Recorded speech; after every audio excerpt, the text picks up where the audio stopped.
আমার সানা আজকে সন্ধ্যের নাস্তায় বানাচ্ছে পেঁয়াজি। অনেকেই পেঁয়াজের পকোড়া বলে থাকো, তো কিভাবে বানায় সেটা শেয়ারও করি আর তোমাদের কয়েকটা কোশ্চেনের অ্যান্সারও দিতে থাকি। প্রথমে পেঁয়াজগুলোকে যেমন পেরেছে কেটে নিয়েছে, তারপর স্বাদ অনুযায়ী একটু লবণ মাখিয়ে নিয়ে একটু লঙ্কার গুঁড়ো, একটু হলুদের গুঁড়ো, কালো জিরে আর বেসন দিয়ে এখন আবার ভালো করে মাখিয়ে নিচ্ছে। আমার অনেক ভিউয়ার্স আছো যারা আমার ভিডিও দেখে কমেন্ট বক্সে এসে কমেন্ট করো না ঠিকই, কিন্তু সামনে দেখালে অনেকেই অনেক কোশ্চেন করো।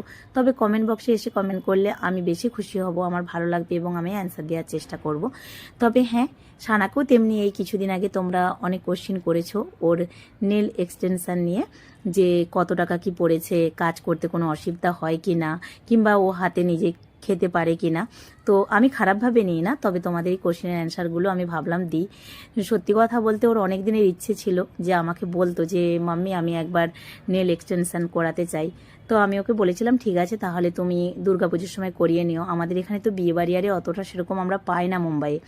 তো সেই জন্য আর কি সেই সময় আমাদের শরীরটা খুব খারাপও ছিল। পঞ্চমীর দিনকে মনে হচ্ছে খুব সম্ভবত ও গিয়ে করে এসেছিল। ওরও শরীরটা খারাপ ছিল, তবে মনের জোরটা অনেকটাই আছে। আর এই মনের জোরটা ও কিন্তু সবসময় আমার কাছ থেকেই পায়। আমি সবসময় ওকে বলি যে সময় বড় মূল্যবান আমাদের জীবনে। তোমার যেটা মন চাইবে তুমি খাও, যেটা করতে মন চাইবে করো, ভবিষ্যতে গিয়ে যেন তোমাকে পস্তাতে না হয়। তবে হ্যাঁ, যে কোনো কাজ করবে 10 বার ভেবে করবে। একটা কথা আছে না, ভাবিয়া করিও কাজ করিও ভাবিও না। তো তুমি এমন কোনো কাজ করো না যেটা তোমাকে ভবিষ্যতে গিয়ে অনুশোচনা করতে হয় কিংবা তোমার আপনজনেদেরকে কষ্ট পেতে হয়, এরকম ধরনের কাজ তুমি করবে না। তবে হ্যাঁ, যেটা করবে চিন্তা ভাবনা করে করবে। একটা কথা আছে না যে অতীত সবসময় আমাদেরকে দেখবে দুঃখ দেয় আর ভবিষ্যৎ আমাদেরকে টেনশনে ফেলিয়ে দেয়। তো বর্তমানটাকে দেখে তুমি যেমন পারবে তেমনভাবে তুমি একটু আনন্দ করে নেবে। ছোটোখাটো জিনিসকে নিয়ে কীভাবে খুশিতে থাকতে হয় সেটা ওকেই আমি শিখিয়েছি। সুখ দুঃখ তো আমাদের জীবন। দেখো, আমি একটা সময় অনেক বড় ফ্যামিলিতে বড় হয়েছি, তারপর বিয়ের পর মুম্বাই এসে একা একটা ফ্ল্যাটে থাকতাম, এত কান্না করতাম, চিন্তা করতাম, ভাল লাগতো না, আমার শরীরটা খারাপ করতো। একটা কথা আছে না যে সোনা যত পূর্বে তত খাঁটি হবে, তেমনি আমি একা একা থেকে জীবনে অনেক কিছু শিখে গেছি, বাঁচতে শিখে গেছি।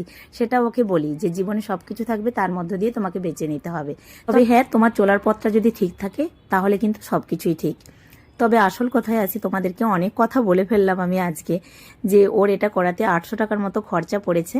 আর বাড়ি সেরকম তো কাজ ওকে করতে হয় না, আমি রান্না বান্না সব কিছুই করে নিই। আমার কাজের বোনটা আছে, যখন আমাদের বাড়িতে হয়তো অতিথি আসে কিংবা আমি বেশি কিছু কাজ করছি সাফ সাফাই, তখন একটু ওকে হেল্প চাইলে হেল্প করে দেয়।